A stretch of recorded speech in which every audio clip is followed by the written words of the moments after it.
because Juba is big, as you said, right? And then most of the things are located in Juba. Yeah. There's more taxes to be collected in Juba than in any other city in South Sudan.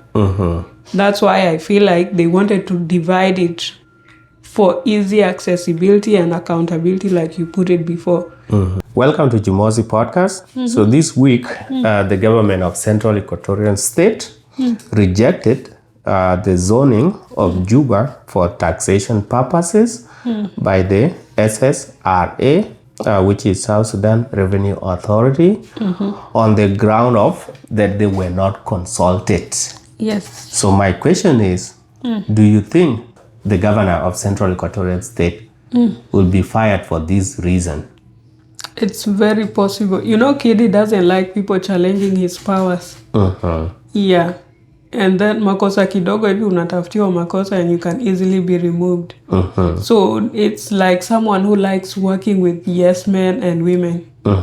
If you say this, you say yes. So, but again, like the Central Equatoria government has the right to refuse what the national government wants to do. Because Juba is within their jurisdiction as a state. Yeah. Yeah, so for this reason, I will say they're on the line. Right now is on the line of being fired because the reason as to why is because South Sudan Revenue Authority, they do not collect revenue for themselves. They collect for the entire government. And this is where president and his cabinet get part of the money for their expenses.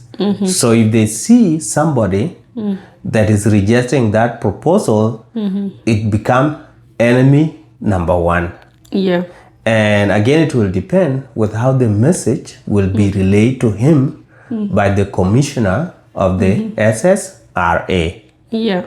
If he's told that this is what's happening and Kiir would like to listen to the guy that bring money to him, right? So they'll say, if this guy is the problem, I will easily get somebody else to deal with them. Yeah. And then also I was going to talk of the commissioner of the S.S.R.A. He has held that position for quite some time now. Has it been over 1 year? Yes, been over 1 year. And it seems like it's streamlining Making a lot of some things. Progress, yeah. So high chances of him being replaced because of the Central Equatoria governor are low. Yes. So yeah, and they actually said that they were going to launch a door-to-door taxpayer registration campaign, which is supposed to be targeting businesses, service providers, and self-employed individuals operating in Juba. So the reason why they divided Juba into 10 zones is of how big the city is. So if they say we're going to do it at once, it's going to bring a lot of confusion. True. So when they broke it down into different zones, I think they say 10 zones, right? Yeah, 10 zones.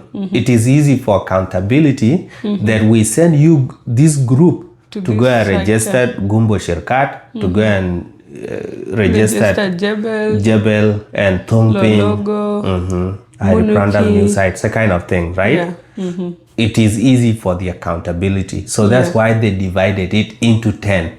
It's not like they're breaking Juba into 10 different areas. That was not the intention, but it's to make their work easy. So that's why they did that. And then so Central Equatoria government kind of quoted the 2011 constitution, saying that the national government is kind of overstepping onto their jurisdiction or their roles as a state. And I had to go to the constitution to look at the specific articles that they quoted, which is Article 49. But then if you start with Article 48, which is devolution of powers, that means dividing the country into states. And each state has its own powers or things that they are responsible for. And then we have Article 49, which is intergovernmental linkages.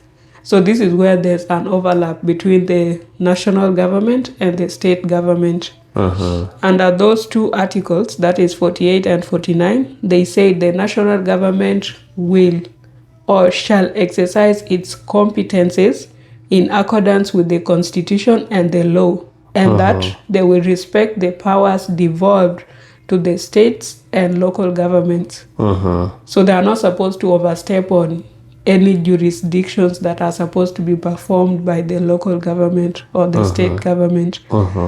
If you look at Article 49, which is under intergovernmental linkages, it's kind of almost the same with the devolution of powers. They said in the administration of the decentralized system of governance, the following principles of intergovernmental linkages shall be observed. 1, the linkage between the national and the local government shall be through the government of the relevant state. So whenever there's any overlap between the national and the state governments, then those functions are to be performed by the state government.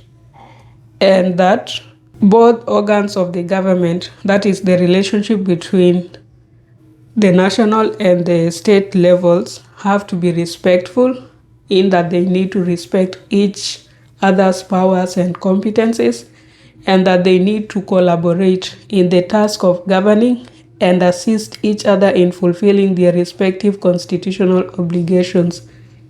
The government, that is the national government, is not to encroach on or assume powers or functions conferred upon any other level except as provided by the Constitution. Yeah, so if anybody can just go down there, look at the Constitution and read it for themselves. But let's look at the S.S.R.A. S.S.R.A. is South Sudan Revenue Authority. Whose responsibility is it to collect taxes? Let's start from there. That's the national, like, at the country level. Yes. It's the National Revenue Authority, NRA. Yeah. So the reason why S.S.R.A. was registering these people is for the fairness and efficiency of collecting taxes. True. So if we start from there, then the South Sudan S.S.R.A. they have not overstepped into any state functions. Yeah. Their role is to collect taxes for the entire country, for the government, the national government, to come now and say, this is how much we have collected in revenue. Now we distribute it to each state. Yeah. Take this one, take this one, take that one. When these people quoted that article, it can refer to other different things. Let's take, for example, like land allocation. The national government is not supposed to allocate lands within land Juba. allocation should be the duties of the state. Yes. But now when it comes to taxes collection, to me, I don't see S.S.R.A. overstepping into any of the states' responsibilities, because if you look around other countries, what always happens is that the taxes are collected for the entire government, and then every city is allocated as per the people that are there. So now, these people of Central Equatoria, I don't know what they are thinking, but just because businesses are within the capital, Juba, they're not supposed to be the one collecting those taxes because the capital is located or that city is located in their city. That's not how it works. Yeah, I think so. They're supposed to be harmonized taxes, where the state government say this is our tax rate for our states, and then the national government say this is our tax rate, a flat rate for the entire country. So now they will say, let's take for example, if the Central Equatoria say we want 4% of all the taxes collected within our jurisdiction, and then the government say we need 7%, then it's going to be a total of 11%. Yeah. So now for easy collection of those taxes is supposed to be done by the national government. So it's national government that deal with those businesses, collect 11% and say, Central Equatoria, your rate is 4%. Now take your portion of the taxes that we have collected on your behalf. Yeah. Because if they don't do that, then there's going to be double taxation. Yes. Where these people collect and then the national government come and collect to people again, and it's going to create a lot of confusion, over taxation and confusion among the business people. Yeah. Which government is this that is collecting? We don't understand you. Yeah, I feel like these people reacted that way because I don't think this letter addressed like all the cities or all the states. It's kind of Juba specifically. But if they had said they are going to do the same thing in places like Bortown, in Awil, Rumbek, all those, the major cities, which is where businesses are thriving, then it would have made more sense. But now, since you are just kind of looking at Juba, but again, I understand the national government deciding on Juba because Juba is big, as you said, right? And then most of the things are located in Juba. Yeah. There's more taxes to be collected in Juba than in any other city in South Sudan. That's why I feel like they wanted to divide it for easy accessibility and accountability, like you put it before. But then maybe like communication barrier hapa na pale, people misinterpreted the intention behind that. Yes. Which is why there's this kind of back and forth. Yeah.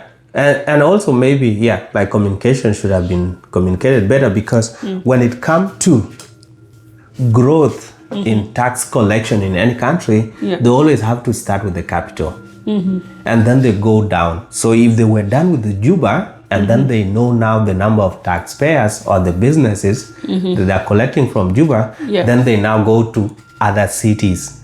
Because Central Equatoria, Central Equatoria should not think that they're being targeted because Juba is not the only county or the only city within the Central Equatoria State. There are other cities, towns like, within Central Equatoria that have not been targeted. So it's not about the government, C.E.S, that is being targeted at this point. But the S.S.R.A, my guess is what they're doing, they're starting with what they can manage. Once they're done with Juba, they can now say we'll go to other small states and deal with them because some of those states, because of manpower too, right?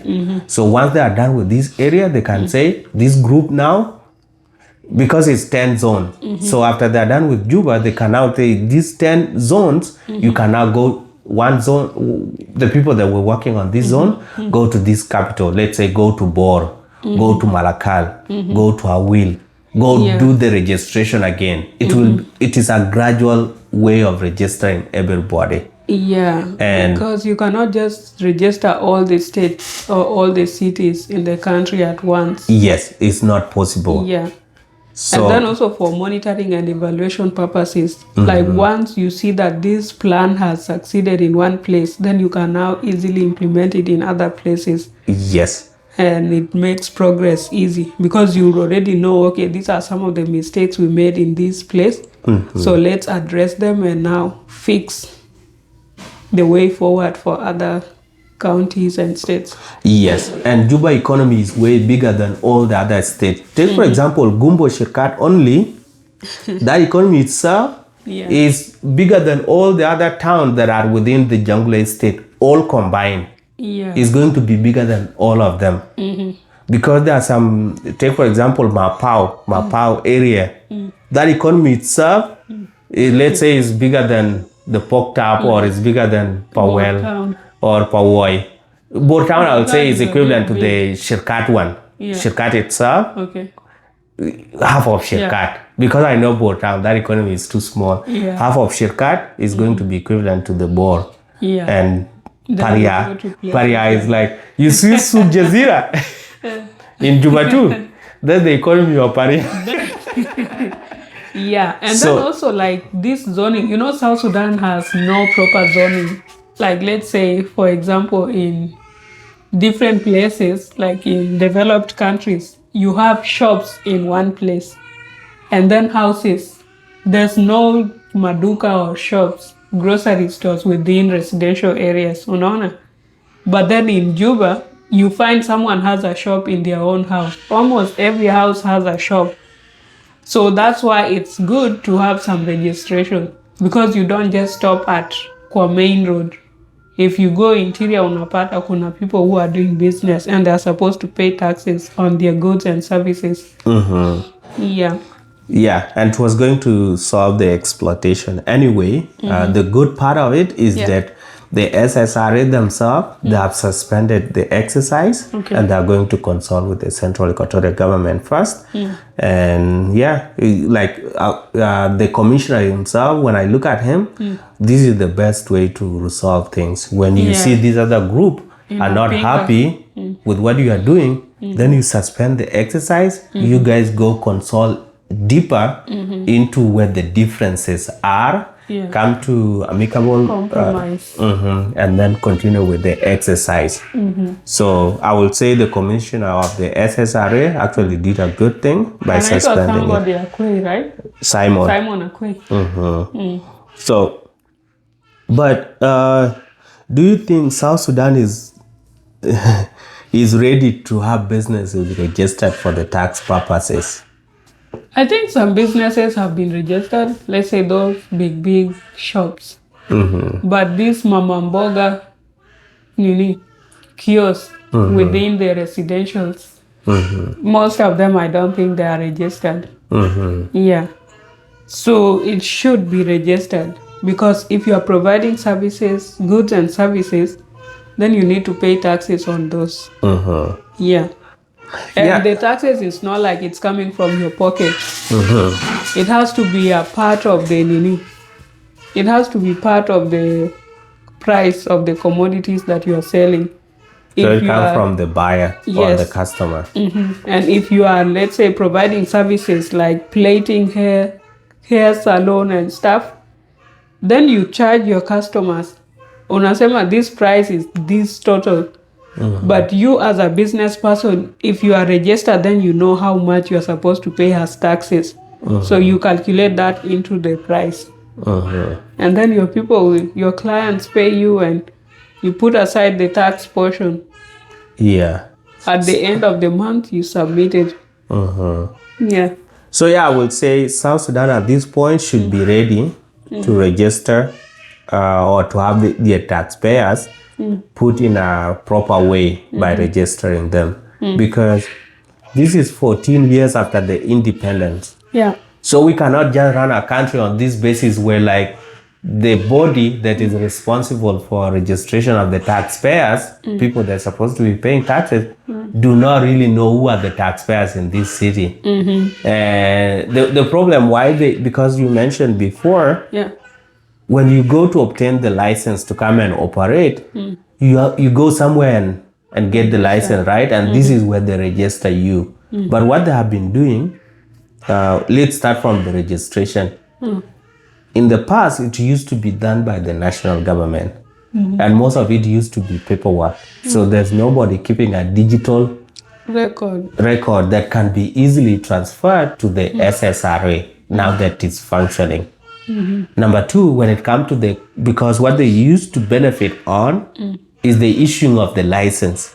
So even the wakubwa or the big bosses that were issuing the certificates, the licenses, the people actually benefiting out of those. They will not give the government all the money for the fees. They will keep some of them. Some of them will be given license without putting it into the system. Different. Like if you are collecting cash, it can be tempting. Yeah. Unapata uko na 10,000 hapo, maybe like 2 or 3 people have come to register their businesses today. And then ujipate you don't have, your monthly salary is already over, so you don't have enough fare to go back home. Do you think you'll give out all the 10K? You can even take like half of it and you use it for transport. Sometimes it would not be like you are trying to steal, but you will think you might, when you get your salary, you're going to repay it by the time the money will be collected by the government.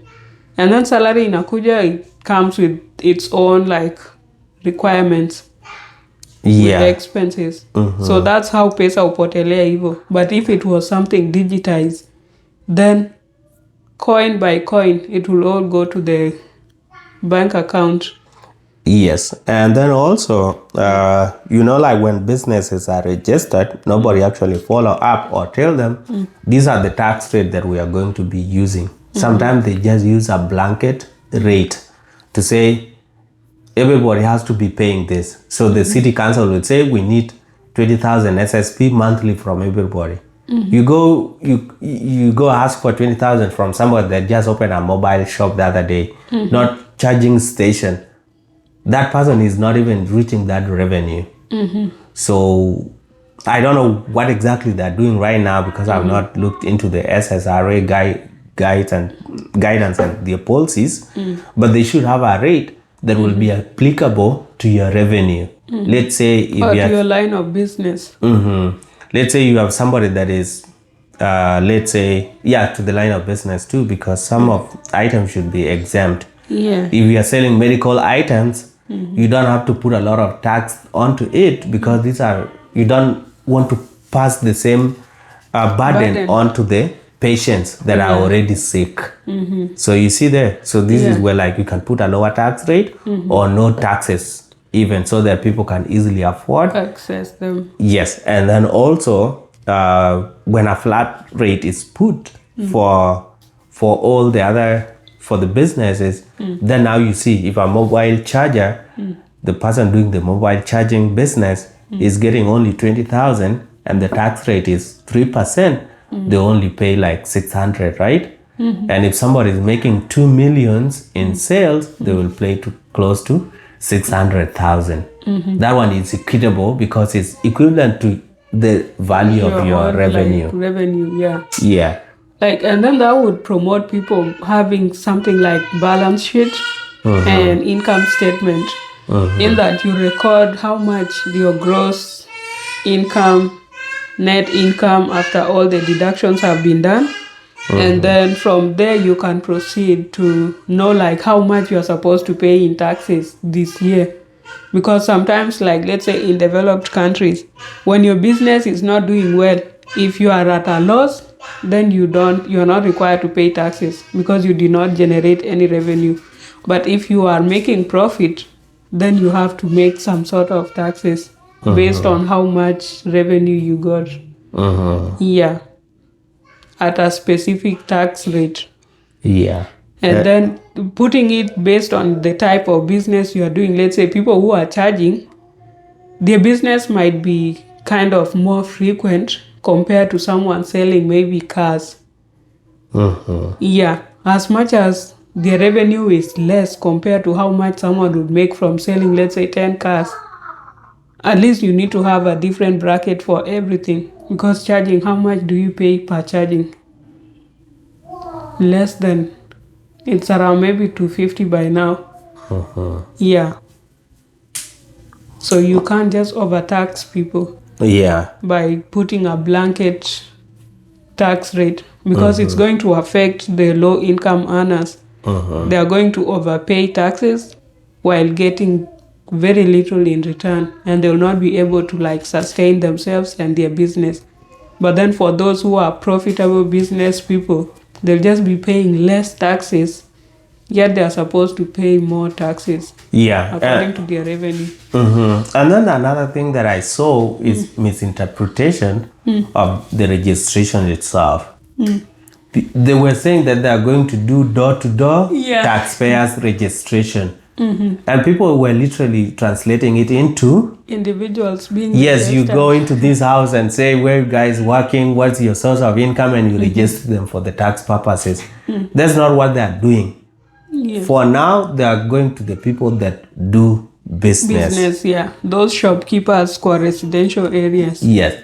For the people that are officially employed, they already have that data. All the civil servants, they have the information and they always cut taxes. So that directly from the employer.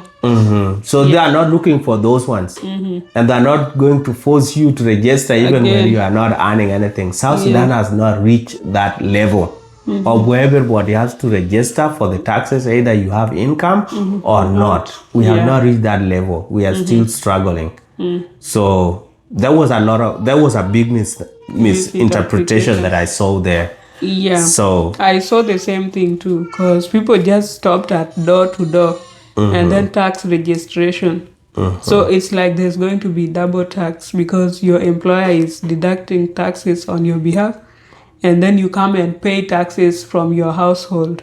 But that's a different way of looking at it. yeah, and the other thing that I was seeing is when it comes to issuing of the licenses and everything, land allocation, I think those ones should be moved to the state government, so that issuing of the business license within the Central Equatoria, those fees to be collected by the state government, not the national government. But when it comes to the value added tax to the products, that one is not for the states. That's for the national government. Yeah, licensing is usually supposed to be handled by the local government, either the county, the state, or city level. Those are the ones who are supposed to know like how many businesses are operating within the jurisdiction and how much they are supposed to charge for what type of license for them to operate. Yeah. And then that's also like another way of them earning a revenue for them to support their operations without interference. And then also the Central Equatoria government can learn from this exercise that is being done by the S.S.R.A. by seeing, okay, how are you guys doing?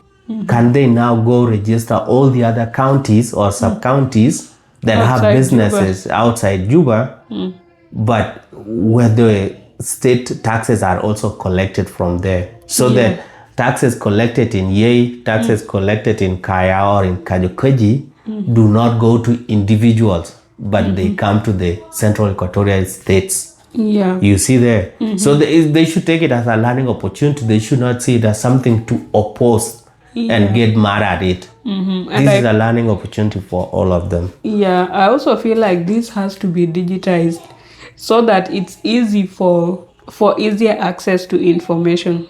Because if you register someone, let's say if this Central Equatoria State goes to register other cities, counties within the Central Equatoria State, then that information doesn't have to be recollected again by the national government. It's readily available at the state government portal, right? Yeah. So you just retrieve the same information, and then for tax purposes, you either mail the correspondence to whoever needs to pay taxes at the end of the month or whenever they collect the taxes. And then you can easily contact them to send their taxes to the government. Yeah. That way it makes this whole exercise kind of easy. And you also save on resources too. Yeah. All right, so that's it for Jimosi podcast. Please consider subscribing. We are on our way to 1K subscribers. Yeah, leave a comment. Very few subscribers, less than half subscribers away from 1,000. Yes. All right, comment and share the video. You can also like to increase algorithms to make the algorithm to get the content and push it to people who might also be interested in it. Yes. See you